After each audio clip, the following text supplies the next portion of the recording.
I'm 31, and my ex-wife Claire is 35. We got married 10 years ago, right when I turned 21 and graduated from college. We were together for 5 years, and during that time, I thought we were happy. I certainly was. I work in IT and still do.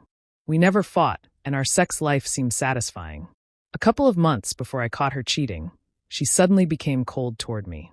She used to initiate intimacy and seemed to enjoy it, but then things started to decline.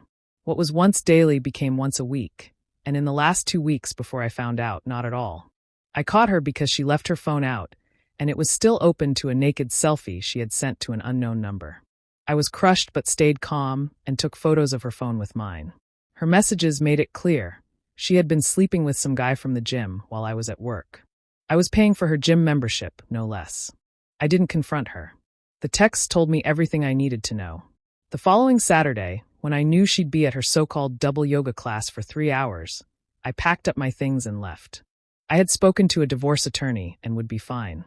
At 25, I didn't have serious money.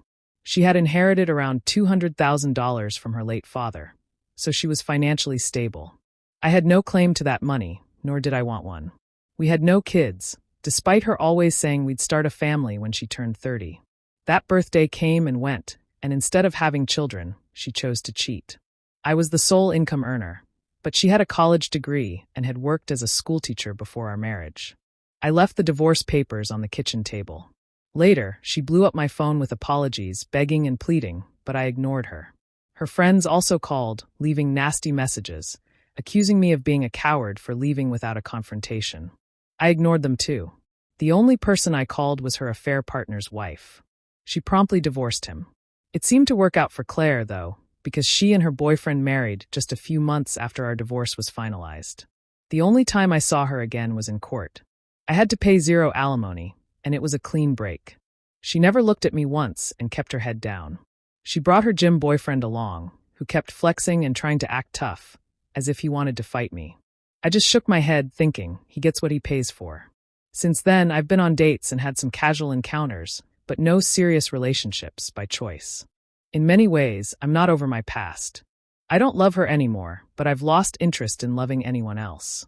I reconnected with old friends that I had neglected during my marriage. Claire disapproved of them, so I had distanced myself. I stopped using Facebook. Anyone who mattered to me, I already kept in touch with in real life or over the phone. At some point, Claire started spinning a story that I had been mentally abusive, claiming she had no choice but to leave me for her affair partner. My parents and close friends didn't believe her, but she even tried to tell my boss to get me fired, probably as revenge for me exposing her boyfriend to his wife. Ironically, she fought for his marriage but didn't care about ours. I showed my boss the texts where she begged for my forgiveness and admitted to the affair. He just shook his head, apologized to me, and gave me 2 weeks of paid leave to recover. Now, 6 years later, I'm still single, still working in my field, and still at the same company, but making more money. I have my own apartment, savings, a 401k, a car, and a good life. I do what I want, when I want, and answer to no one. I could buy a house, but I don't need one. I'm happy where I am. Then last week, Claire started texting me again. I never blocked her number because she had stopped reaching out years ago. But now, out of nowhere, she was sending messages. Hey, it's Claire. Long time no see. How are you? I know I messed up. Can I call you? Then she started calling, 10 times at least. I never picked up, never replied. Opie, is this still your number? I talked to a mutual acquaintance, and he said you still use this number. Please talk to me. She kept going, saying how much she missed me, how I was the only man who ever treated her well. Then she dropped this. My husband is such a bastard. He hurts me. I don't know what to do. I made the biggest mistake of my life throwing you away. You were the best thing that ever happened to me. I ignored her. Then she started listing ways he supposedly hurt her. I didn't want to get involved, so I texted our mutual acquaintance, the same guy who once called me a coward for leaving. I told him what Claire had said and told him to get in touch with the proper authorities if it was true.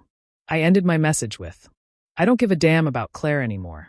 I don't care if she starves in the street or dies. But maybe her friends care. Looking back, it's obvious I do care if I went out of my way to send such a hateful message. But I didn't want to get involved beyond that. I also think she was trying to manipulate the old me, the guy who would have rushed to help her. Not anymore. The acquaintance told me I was a monster, an evil person, etc. I told him to go to hell and blocked him. For the first time in years, I logged into Facebook. Not a single one of those people, her friends, had reached out to me back when I was getting cheated on and abandoned. My real friends, my family, and my coworkers turned friends supported me, but none of them did. Yet now, my inbox was flooded with messages from her friends. We were right to support Claire. You're heartless, abandoning her in her time of need. Are they serious? What am I supposed to do? I'm just some guy she hurt years ago. They know about her situation, so as her friends, what are they doing about it? I kept getting messages, so I screenshotted all her texts, both the ones from years ago where she begged me not to divorce her and the recent ones. My number never changed, and I never delete anything. I stopped taking the high road and posted everything on social media. Once I did, they finally left me alone. Claire, however, kept texting me, accusing me of being heartless, of never having loved her, of being an evil person. I never responded. And honestly, I feel good about what I did. In my own way, I finally have closure.